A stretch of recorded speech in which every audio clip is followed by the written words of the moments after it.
자, 안녕하십니까? 자, 여러분 교재 81쪽이 되어 있습니다. 거미집 이론. 자, 이 거미집 이론은 거기 보면요, 시험에 우리가 7번 출제를 했는데 7번 전부 우리가 수렴형이 출제했어요. 그래서 여러분이 보니까 최근에 홀수 25회, 27회, 29회 출제했는데, 그래서 올해는 좀 중요도가 좀 낮다 이렇게 보시면 되고요. 요거 출제 좋아하시는 분이 있거든요. 그래서 우리 옛날 같으면 잘 출제 안 하는데 이분은 꼭 이걸 잘 출제하시더라고요. 자, 거미집 이론입니다. 자, 이 에치케레나 학자가 있습니다. 자, 이 에치케레나 학자가 우리가 처음에는요, 농축산물 시장입니다. 농축산물.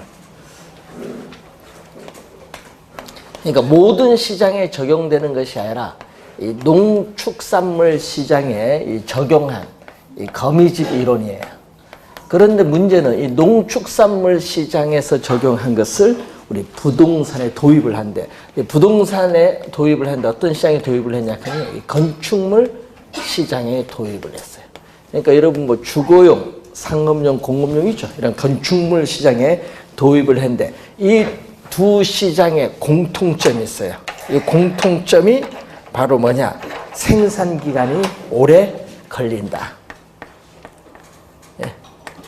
생산 기간이 뭐다? 장기간 소요돼요. 예. 생산 기간이 장기라는 것은 우리는 공급에 뭐가 존재하냐면은 시차가 있다는 거예요. 항상 염두에 둬야 돼요. 그래서 여러분 생산 기간이 장기간 소요된다. 공급의 시차가 있는 시장에 적용되는데 이 농축산물 시장이나 이 건축물 시장의 불균형 상태. 자, 여러분 저번 주에 균형을 배웠는데 균형은 수요량과 공급량이 같으면 균형, 수요량과 공급량이 다르면 불균형. 그럼 수요량과 공급량이 달라요. 이 불균형 상태가 뭘로? 우리는 수요량과 공급량이 같은 균형 상태로 조정을 하는 거죠. 그래서 이 불균형 상태가 이 균형 상태로 조정되는 과정을 시간이 경과함에 따라 어떻게 조정되느냐 분석합니다. 이 시간이 경과함에 따라 분석하는 것을 우리는 뭐라고 하냐면 동태란 말을 써요. 동태. 그럼 시간을 고려하지 않으면 정태 분석. 그래서 여러분 저번 주에 배운 우리 균형점의 이동은 정태 분석이고 이 거미집 이론은 시간을 고려한 무슨 분석? 동태적 분석이다. 시간을 고려한다. 동태적 분석. 19회 시험은요, 이 비교 정학, 정태 분석으로 출제했어요. 시간이 고려함에 따라 어떻게 변화하고 있는가 동태적으로 분석을 하는데 문제는 가정이 있어요. 자, 이 가정을 보면은 우선은 2019년도의 수요량은 2019년도의 가격의 영향을 받아요. D는 수요량, P는 가격. 그래서 이걸 말을 또 달리 쓰면은 금기의 수요량은 금기의 가격의 영향을 받고, 자, 2019년도의 공급량은 2018년도 전기, 예, 그래서 금기의 공급량은 전기의 가격에 영향을 받는다. 왜 그렇죠? 공급에 뭐가 있기 때문에? 시차가 있기 때문에 그래요. 그래서 과거에 고추 파동, 마늘 파동, 양파 파동, 배추 파동 옛날에 많았거든요. 과거에 한 해 가격이 폭등하면은 그 다음에는 폭락, 폭등, 폭락이 주기적으로 반복이 됐는데 이것은 공급에 뭐가 있기 때문에?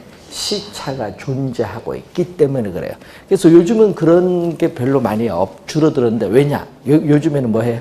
옛날에 농산물 수입이 안 됐잖아요. 요즘 농산물 수입이 돼서 요즘 그 가격 변동폭이 좀 작아졌습니다. 자, 그래서 여러분이 이 거미집 이론에서 지금 7번 시험에 7번 다 출제된 게 바로 여러분이 거기에 뭐가 되죠? 수렴형. 거미집 이론의 수렴형은요, 안정적인 균형입니다. 그래서 안정적인 균형이기 때문에 7번 시험에 7번 전부 다 출제했어. 그래서 이게 여러분 시험 문제 만약에 거미집이로 나오면은 우선 정답에 수렴형은 있다는 거. 그럼 답 찾기 좋잖아요. 하여튼 수렴형은 있어. 예? 그럼 요것만 암기하면 돼요. 다른 건 암기할 필요 없어요. 요것만 암기하시면 되는데, 왜? 8번 다 출제했잖아요. 자, 그래서 그림을 보시면은, 자, 그림을 보면은 이런 그림. 공급 곡선의 기울기는 지금 뭐죠? 급하다. 급하면 뭐죠? 비탄력적. 우리 저번 주에 배웠고, 그럼 수요 곡선의 기울기가 완만해요. 그럼 뭐죠? 탄력적. 우선 그것부터 기억하고, 탄력적이면 탄력성의 값은 1보다 크고, 비탄력적은 탄력성의 값은 0과 1 사이에 있다. 이렇게 생각을 하시고, 우선 수요 공급이 만나는 요 교차하는 이 점이 바로 뭐죠? 균형. 우리 저번 주에 배울 때 수요 곡선과 공급 곡선이 교차하는 점이 이 균형이에요. 근데 문제는 이 점은 뭐죠? 이 점은 교차 안 하잖아요. 교차 안 하니까 불균형. 그럼 이 불균형 이제 시간이 경과를 하는데 이걸 지금 뭘로? 화살표로 이렇게 하는 거예요. 우리 저번 주에 배울 때는 단지 두 점을 비교하잖아요. 그렇지 않고 시간을 고려하는 거예요. 이 점이 시간이 고려함에 따라 점점 이렇게 변하는 거죠. 시간의 경감에 따라 이렇게 점이 이동을 해요. 그래서 점점 뭘로 간다? 균형으로 점점 접근해 들어가죠. 이 모양이 꼭 거미가 밖으로 거미줄을 치면서 안으로 들어가거든요. 집을 만드는 것과 비슷하다고 해서 거미집이라는 명칭이 붙습니다. 이 수렴형에서 나온 게 거미집이라는 명칭이에요. 그래서 시험 문제에 7번 다 출제했어요. 수렴형이. 이게 안정적 균형인데, 자, 이 그림 보세요. 조건 있죠? 수렴형의 조건을 보면은, 수렴형의 조건을 보면 수요 곡선은 우하향하니까 마이너스 기울기예요. 자, 여러분 우리 저번 주에 배울 때 수위 법칙은 뭐가 돼? 가격과 수요량 사이 무슨 관계? 마이너스. 마이너스 기울기예요. 그렇기 때문에 마이너스 기울기이기 때문에 절대값을 씌워서 플러스로 만들어주는 겁니다. 그래서 공급 곡선에 또 기울기에 절대값을 비교하면 어디가 크냐 하면요. 공급 곡선이 기울기가 급해서 커요. 이 기울기가 크다는 거예요. 자, 그런데 문제는 탄력성을 또 우리가 봐야 되는데, 자, 수요의 가격 탄력성이 있어요. 수요의 가격 탄력성과 또 뭐가 있죠? 공급의 가격 탄력성이 있습니다. 자, 요걸 비교했더니 아까 이 탄력성은 수요는 1보다 큰 값, 공급은 기울기 급하니까 비탄력적 0과 1 사는 값, 부동의 방향이 뭐다? 바뀌어요. 여기서 여러분이 알 수 있는 것은 이 기울기와 이 탄력성은 역관계에 있다라는 거. 자, 기울기와 탄력성은 같은 용어가 아니라 역관계에 있어요. 그렇기 때문에 부동의 방향이 뭐다? 역관계니까 부동의 방향이 바뀌는 거예요. 자, 요것만 알면 되는데, 그래서 여러분 요 그림 보세요. 수요가 탄력적이면 어떻게 돼요? 자, 수요가 탄력적이면 공급은 상대적으로 비탄력적. 요것만 기억하면 돼요. 수요가 탄력적이면 공급은 상대적으로 비탄력적이다. 수요가 탄력적일 때는 무슨 형태? 수렴형이다. 수탄수. 이렇게 암기해 두시면은 절대 이제 틀릴 일이 없어요. 그래서 수렴형만 기억하면 돼요. 그러면 왜 그럴까요? 발산형은 수렴형의 반대. 그러니까 반대니까 요것을 반대로 가면 되죠. 그림을 한번 보면은, 자, 발산형. 자, 여러분 그 발산형은요, 불안정적인 균형이야. 자, 발산형은 이 불안정적인 우리가 균형입니다. 자, 그림을 보면 수렴형에 뭘로 간다? 반대. 반대로 가면 돼요, 수렴형에. 그럼 수요 곡선은 뭐가 돼? 반대로 가니까 기울기는 급하고 공급 곡선의 기울기는 완만해요. 자, 완만한데 문제는 요 점이 균형인데 균형으로 가는 게 아니라 어떻게 간다? 이 불균형이 점점 시간의 경감에 따라 어떻게 간다? 이렇게 밖으로 계속 이렇게 빠져나가요. 밖으로. 균형으로 가는 게 아니죠. 이런 형태의 그림이 발산형의 그림이에요. 그럼 발산형은 수렴형과 뭐다? 반대. 반대니까 어떻게 돼요? 조건을 보면은 수요 곡선의 기울기는 무슨 기울기?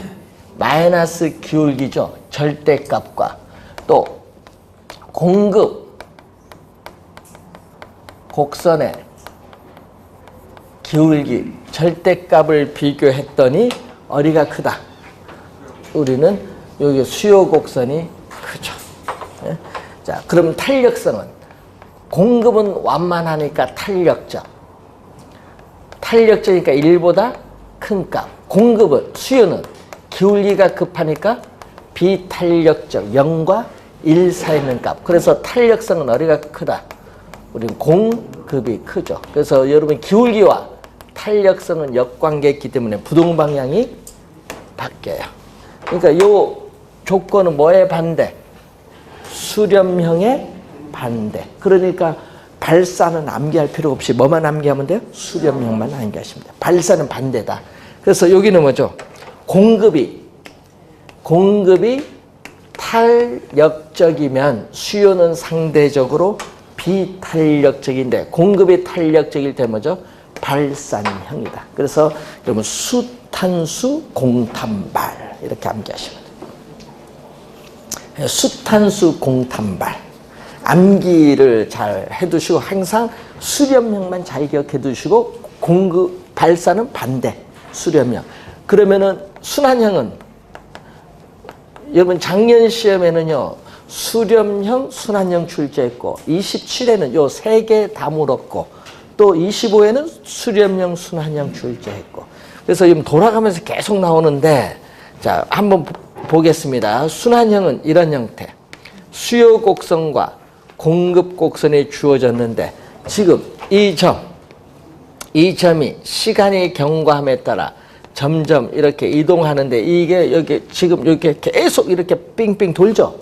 반복되는 이런 그림이 순환형이에요. 그럼 순환형은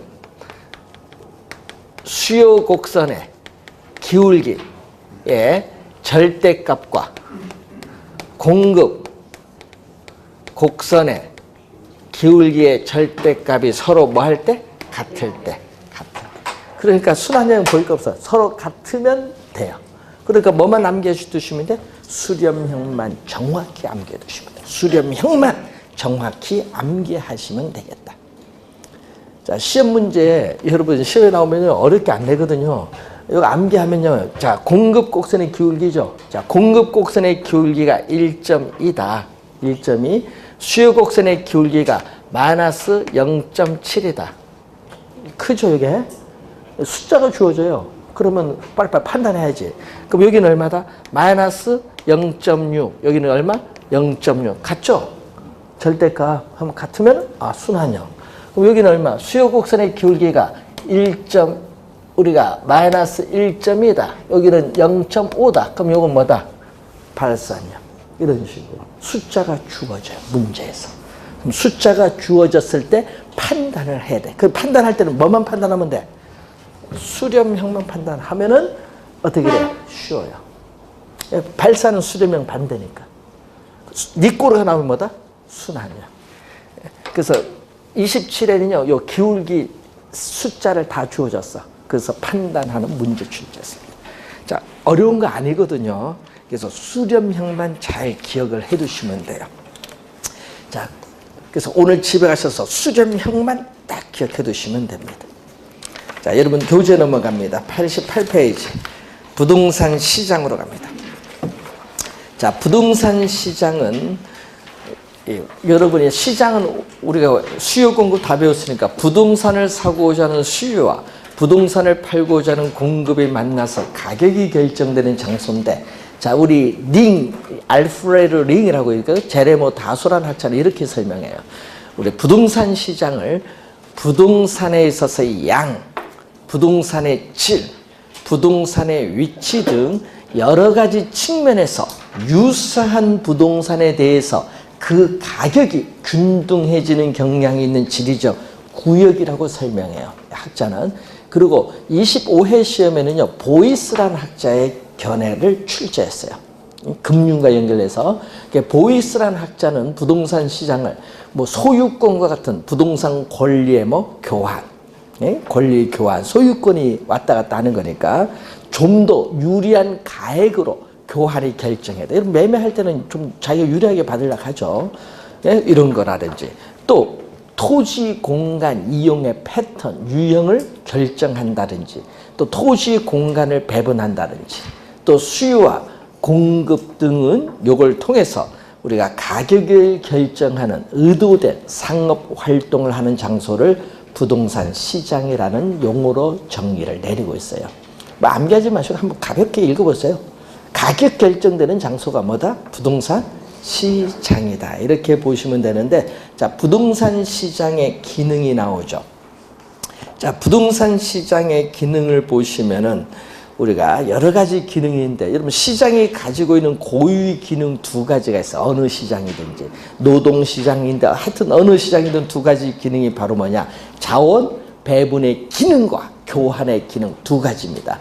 자, 자원 배분의 기능을 보면요, 토지는 부증성에 의해서 한정이 되어 있어요. 예? 한정되어 있는데 수요 공급에서 시장에서 가격이 결정되면 그 가격에 따라 한정된 이 토지 공간이 누구에게? 수요자에게 배분되는 기능을 가져요. 가격에 따라. 자, 그리고 또 교환의 기능이 있어요. 매도자는 돈을 주고 현금, 매수자는 현금을 주고 사고 매도자는 부동산을 매각하잖아요. 이 현금과 부동산이 뭐다? 교환하는 기능을 가지고 있고, 또 경기 침체에서는 부동산 매매가 어렵다 보니까 이 양평 서울 양평 땅, 서울 아파트 평가를 통해서 서로 교환을 하는 경우도 있어. 이 교환, 부동산의 교환의 기능도 있어요. 또 여러분 매매 시장에서의 소유권 이전되죠. 임대차 시장에서의 전세권 설정을 해요. 소유와 임대에 있어서 또 교환의 기능을 가지고 있습니다.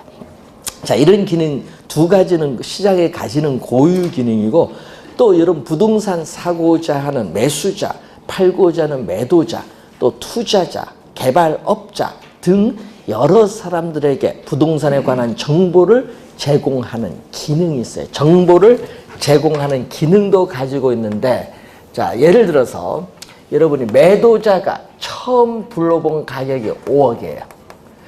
처음 불러본 가격을 뭐라고 하죠? 호가. 그래서 3억이에요. 매수자가 처음 불러본 가격은 3억이니까 가격 차이가 2억이라서 거래 계약 체결이 어렵습니다. 그럼 매도자가 제안한 가격은 점점 뭐한다? 하락을 하죠. 그래서 이 가격이 처음 불러본 가격이 파괴되면서 조정이 이루어져요. 그리고 매수자가 처음 불러본 가격이 점점 이렇게 또 상승하죠. 자, 그러다가 시간이 이렇게 흘러갑니다. 그러면 가격의 격차가 점점 줄어들어요. 그래서 매도자가 더 이상 양보할 수 없는 하한 가격, 또 매수자가 더 이상 양보할 수 없는 상한 가격이 여기서 뭐를 일으킨다? 충돌을 일으켜요. 충돌을 일으켜서 얼마에? 4억에 거래 계약이 체결됐다. 어린 점에서 이 점에서 T세타. 그래서 가격이 창조됐다. 또는 가격 형성의 기능, 가격 창조로서의 기능이 나타난다. 이 지문이 23회 시험에 출제된 지문이다, 이런 얘기죠. 자, 그리고 용도가 비슷하면은 대체할 수 있죠. 또 용도 간의 경쟁이 또 나타나요. 그래서 용도의 다양성의 특성에 따라 지속적으로 토지는 대체 경쟁을 하게 되면서 토지를 최유효 이용의 상태로 유도를 하게 돼요. 그래서 부동산의 양이라든지 부동산의 질적인 측면을 조정하는 기능을 가지고 있습니다. 그리고 최근에 또 시험에 자주 나오는 게 뭐냐면요, 이 토지 이용의 유형을 결정하는데, 도심에 가까울수록 땅 가격은 비싸요. 비싸니까 뭐다? 도심에서는 상업용 건물이 있어요. 그래서 도심에서 거리가 멀어질수록 상업용, 주거용, 공업용의 순으로 토지 이용이 나타나요. 뒤에서 또 배우겠지만은, 그래서 이게 뭐냐? 그래서 우리가 경제 활동하는 주체에 토지를 빌려서 지불한 대가, 이 지대를 지불할 수 있는 능력에 따라 도심에서 멀어질수록 어떻게 돼? 상업용, 주거용, 공업용의 순으로 토지 이용에서의 유형을 결정하는 기능을 가지고 있다. 자, 이 지문이 요즘에 가끔 시험 지문에 좀 출제를 합니다. 자, 그리고 여러분 부동산 시장의 특성, 지금 작년, 재작년 우리가 나왔죠. 그래서 요즘에 부동산 시장의 특성은요, 이제 뒤에 배우시게 될 효율적 시장과 연결해서 요즘 계속 출제를 하고 있어요. 하여튼 출제는 계속 합니다. 자, 올해 30회 시험도 우선 중요하다. 자, 여러분 이제 배우시는 단원이 부동산 시장과 공간 구조 이론인데 여기서 시험 문제 최소 4문제는 출제하고 많이 낼 때는 5문제 이렇게 출제된다고 보면 돼. 그 중에서 이쪽에서 출제한다. 이런 부동산 시장과 효율적 시장을 연결해서 문제를 요즘 내는데, 자, 여러분이 앞에서 우리 배우신 거 있죠? 매년 출제되는 토지의 특성. 이게 중요한 거예요. 이 토지의 특성으로 인해서 일반 상품 시장과는 다른 뭐가 나타난다? 일반 상품 시장과는 다른 부동산 시장에 뭐가 나타나요? 특성이 나타난다 얘기예요. 네? 연결을 시켜야 돼. 그래서 시험 문제 많이 출제하는데 우선 가장 토지의 특성 중 우선은 부동성. 토지는 위치가 고정되어 이동할 수 없잖아요. 이 부동성과 또 토지들이 모여서 하나의 지역의 환경을 형성하는 이 지역성의 특성에 따라서 뭐가 나온다? 공간적, 부동산에 대한 공간적 작용 범위가 일정한 지역에 한정되는 경향이 있는 우리는 국지적 또는 지역 시장을 형성한다. 시험에 많이 나오는 지문입니다. 작년에도 29회 시험에도 여기서 또 정답 물었어요. 여기서 또 출제했었죠. 국지적 지역 시장을 형성하죠. 그렇기 때문에 부동산이 위치해 있는 현장에 가서 뭐 해야 돼요, 여러분은? 확인을 해야겠죠. 임장 활동화가 강조가 돼요. 확인을 해야 된다. 자, 그런데 문제는 국지적 지역 시장이기 때문에 무슨 시장이 아니죠? 우리는 전국적이고 광역적인 시장을 형성하는 것은 아니라는 것. 자, 여기서 이제 용어를 좀 배우셔야 되는데, 자, 어떤 용어를 배워야 되냐면요. 자, 부동산 시장이, 우리는 시장을 마켓이라고 해요. 마켓. 그런데 예를 들어서 부동산 시장을 용도에 따라 뭘로 나누죠? 주거용 부동산 시장, 상업용 부동산 시장, 공업용 부동산 시장으로 나눌 수 있는데, 이때 이 각각의 시장을 뭐라고 하냐? 이 각각 세분화된 이 각각의 시장을 이 마켓에 대해서 서브란 말 써요. 서브 마켓이라고 해. 근데 이걸 번역을 어떻게 하냐? 서브를 우리 부분으로 번역을 하기도 하는데, 우리 경제에서는 보통 하위, 요것보다 밑에 하위로 번역 많이 하는데, 부분, 뭐 같은 용어예요. 부분 시장, 하위 시장이라고 해요. 그러면 시험 문제는 그러면 용도에 따라 주거용, 상업용, 공업용으로 세분화될 수도 있고, 권리 형태별에 따라서 매매 시장 또는 전세 시장으로 또 구분할 수도 있거든요. 또 위치에 따른 또 지역별로 또 시장이 또 뭐 나누어질 수 있는데, 그래서 이 전체 부동산 시장이 이렇게 여러 개의 시장으로 나누어지는 이 형상을 전문 용어로 뭐라고 하죠? 시장에 뭐라고 한다? 분화란 말 써요. 시장이 분화되면서 무슨 거죠? 지금 부분 하위 시장이 뭐가 돼? 형성이 되죠. 자, 이 지문은 19회 시험에 출제했죠. 시장의 분화로 인해서 하위 시장이 형성돼. 부분 시장. 그런데 자, 부분 시장이죠. 그럼 아까 권리 형태별에 따라서 매매 시장, 임대차 시장인 전세 시장이 나타나는데, 자, 예를 들어서 전세 시장에서 전세 수요량은 많은데 공급량은 적으면 뭐 돼요? 불균형. 아니, 그 균형, 수요량과 공급량이 같으면 균형인데 다르면 불균형이야. 그래서 이 경우에 따라서는 이 부분 시장, 아까 매매 전세 시장 할 때 전세 시장이라는 부분 시장에서 시장의 불균형이 나타날 수도 있다. 그 지문은 작년 29회 시험에 또 출제했어요. 시장의 불균형을 초래할 수도 있다. 이런 얘기죠. 자, 밑에 89페이지 밑에서 세 번째 밑줄. 부분 시장별로 시장의 불균형을 초래하기로 한다. 이 지문이 작년 29회 시험에 출제된 지문이에요.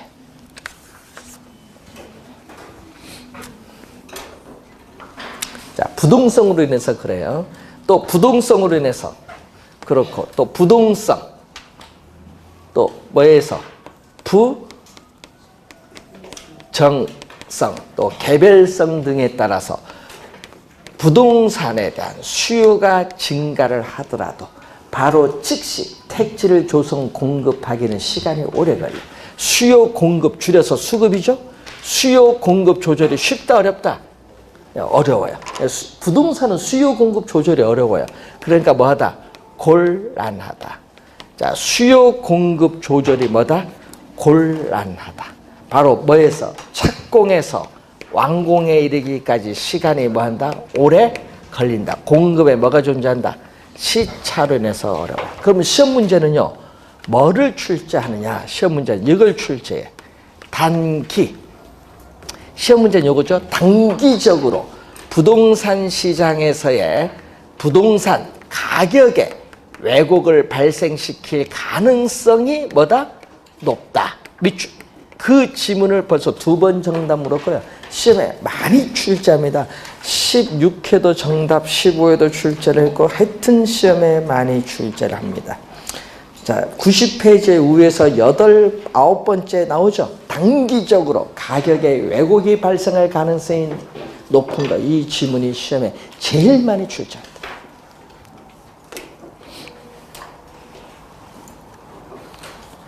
자, 또 부동성으로 인해서 또 뭐가 나오죠? 여러분이 우리 정책 이론에서 또 우리 많이 따주는 건데, 토지 이용의 외부성, 외부 효과가 나타나요.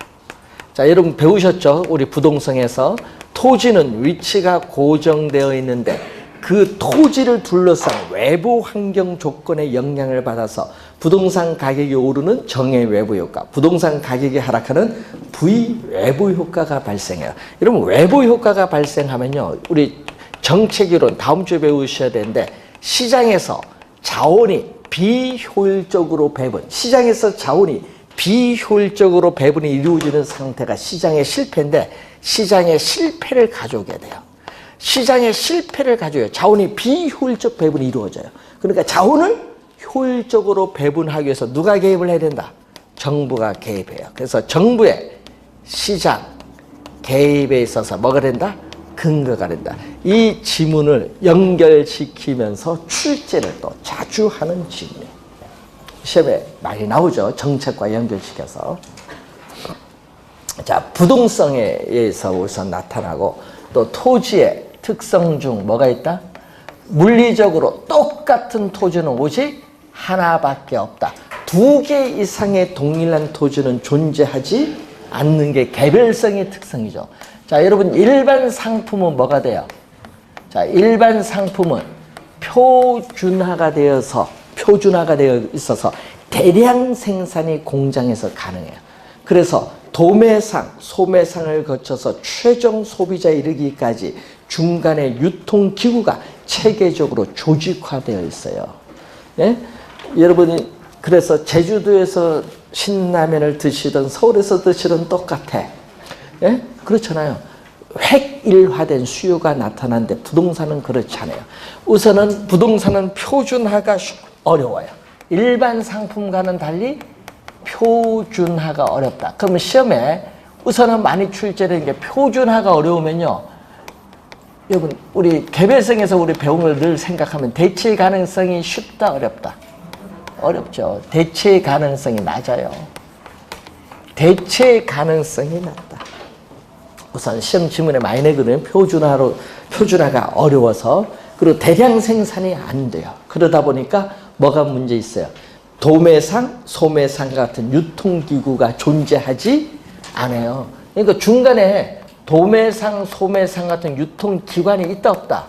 존재하지 않아요. 그러다 보니까 뭐 시장이 조직적으로 체계화되어 있지 않다. 자, 17회 시험에 또 뭘로? 조직화로 출제했잖아요. 조직화가 가능하다로 출제를 많이 합니다. 그래서 조직화가 어렵다. 17회 시험에 또 이런 걸 출제했죠. 조직화가 어려워요. 그러니까 여러분 어떻게 돼요? 라면 수요가 급격히 증가하면은 대량 생산해서 공장에 보관했다가 바로 공급을 해줘요. 가격에 정부가 어떻게 돼? 안정하기 위해서 개입할 필요가 없어요. 시장에서 자동 조절돼요. 그런데 부동산은 그렇지 않아요. 왜? 부동산 상품에 대한 조직화가 어려우니까 부동산 상품에 대한 가격에 대한 집중적인 통제가 곤란해요. 어려워요. 그러니까 정부 골머리야. 그러니까 정부가 뭐 시장에서 해결 안 되니까 정부가 개입을 하는 거예요. 통제가 어려우니까. 그래서 또 여러분 부동산 거래 시에 뭐가 많이 들어요? 거래 비용이 많이 들어요. 거래 비용. 뭐 여러분 거래를 하게 되면 세금도 내야 되지만 또 뭐가 있어요? 중개, 수수료, 보수도 있지만 또 발품도 팔아야 되고 시간 노력 많이 돼요. 하여튼 거래 비용이 많이 들어요. 조직화가 어려워. 요게 어려우니까 여러분이 필요한 거야. 뭐 공인중개사. 부동산의 유통기구로서 누가 있는 거야? 공인중개사를 개입해서 여러분들이 연결을 시켜서 그에 대한 대가 수수료를 받는 거죠. 네? 자, 그리고 또 개별성으로 인해서 거래가 어떻게 돼? 비공개가 돼. 부동산 거래에 있어서의 비공개성, 은밀성이 나타나. 여러분 이 말은 무슨 얘기냐? 부동산 거래 내용의 사실을 공개하기를 뭐한다? 꺼려하는 거예요. 요즘 뭐 있죠? 자금 출처에 대한 세무당국의 조사라든지 또 여러분이 부동산 소득은 불로소득이라는 부정적 인식이 강해요, 요즘. 그러다 보니까 거래 내용의 사실을 공개하기를 꺼려요. 그래서 거래에 관련된 정보 수집이 어려워요. 곤란하기 때문에 그 정보를 탐색하기 위한 비용도 증가를 하게 됩니다. 그래서 그 지문들이 가끔 시험에 나와요. 정보 수집하기 쉽다, 어렵다? 어렵다. 정보를 획득하는 비용 발생한다. 그 지문이 여기서 나오는 거예요. 시험 지문. 그것도 최근에 한 두세 번 나왔죠. 자, 우선 개별성의 특성으로 있고 또 중요한 건 또 일반 상품에 비해서 또 가격이 뭐하다? 비싸요. 비싸기 때문에 또 17회 시험에 또 한 번 나온 지문이 다수가 아니라 뭐다? 소수야. 높은 부동산 가격을 지불할 수 있는 능력을 가진 사람만이 시장에 뭐한다? 참여를 해요. 다수가 아니라 뭐가 존재한다? 소수입니다. 소수. 자, 소수의 구매자와 판매자가 존재를 할 수밖에 없어요. 그래서 어떻게 부동산 시장에 진입을 하는 수요자인 구매자와 판매자인 공급자의 수를 상대적으로 가격이 비싸니까 제한을 시켜. 여러분 쉽게 들어오고 나가는 게 아니야. 제한이 돼. 그래서 부동산 시장을 불안전 경쟁 시장으로 만드는 요인이 된다. 얘기야. 부동산 시장을 불안전 경쟁 시장으로 만드는 요인이 된다. 자, 그리고 가격이 비싸니까요. 또 금융기관 돈을 빌려야 돼. 뭐가 관련이 있다? 거기 보면 자금의 유용성. 예? 자금의 또 유용성과 또 깊은 관련이 있다. 가격이 비싸니까요. 우리 금융기관으로부터 일정한 자금을 조달할 가능성이 있느냐. 이게 상당히 중요해요. 그래서 자금의 유용성은 뭐에 영향받죠? 금리, 이자율. 금리가 높은가 낮은가. 이자율에 영향을 받는데 이 이자율, 금리는 정부의 뭐에 의해서 결정되죠? 화폐, 금융정책. 이 화폐, 금융정책에 의해 좌우가 돼요. 뭐가? 금리가. 그럼 이 금리에 따라 자금 조달이 달라지는 거예요. 한국은행이 기준금리를 올리면 대출금리가 인상돼서 여러분 자금 조달이 이전보다 원활하지 못하죠. 자금 조달의 가능성과 관련이 있습니다. 가격이 비싸니까. 또 가격이 비싸니까 또 어떤 현상이 나타나요? 가격이 비싸면 또 매매 기간이 우리라 여러분이 즉각 거래가 이루어지는 게 장기가 돼요. 그러니까 단기간에 거래가 이루어지기는 어렵다. 곤란하다.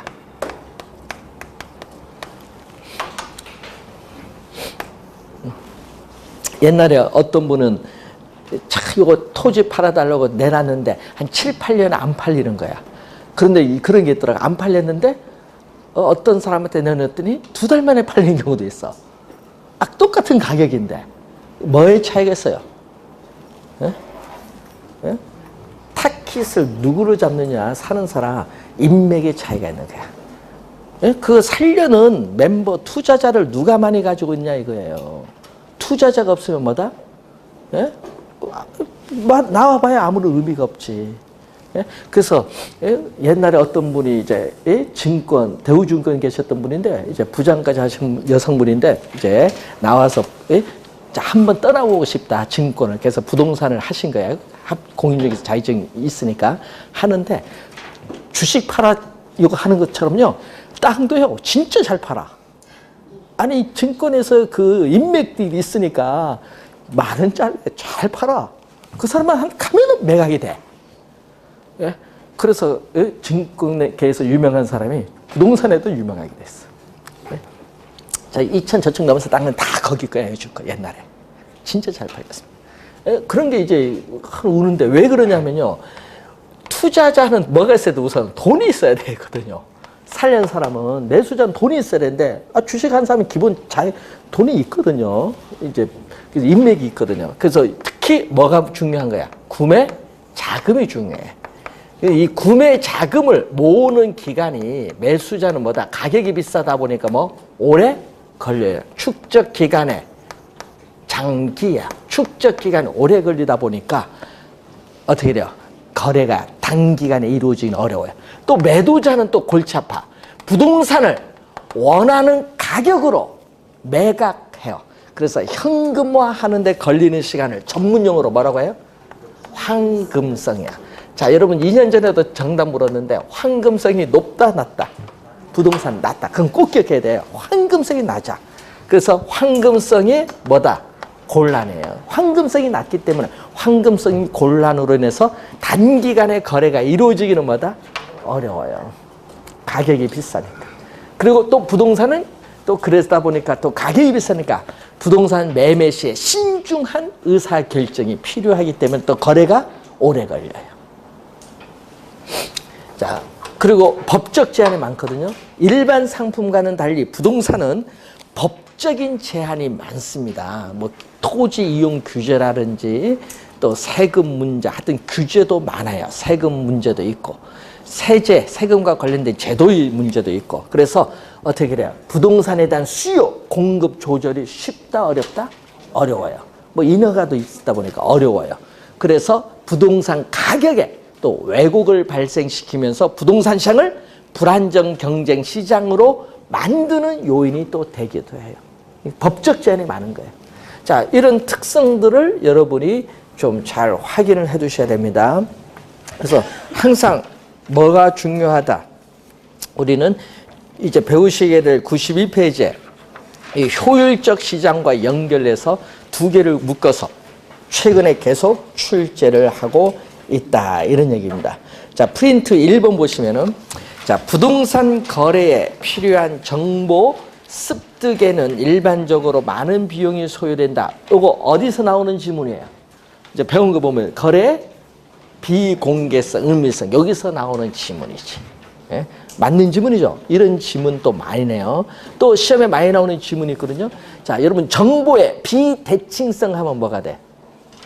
정보의 비대칭성. 나중에 정책 이런 거 보는데 비대칭성은 정보를 많이 가진 사람과 적게 가진 사람의 차이야. 정보의 차이거든요.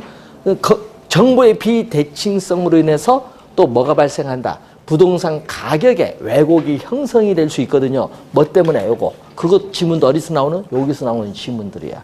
그런 말을 돌려서 출제를 해요. 그렇게. 여러분은 그런 말을 보면서 어디에서 나오는 지문인지 이걸 이해를 하면은 합격에는 빨라진다는 거. 자, 잠시 쉬고 효율적 시작 되겠습니다.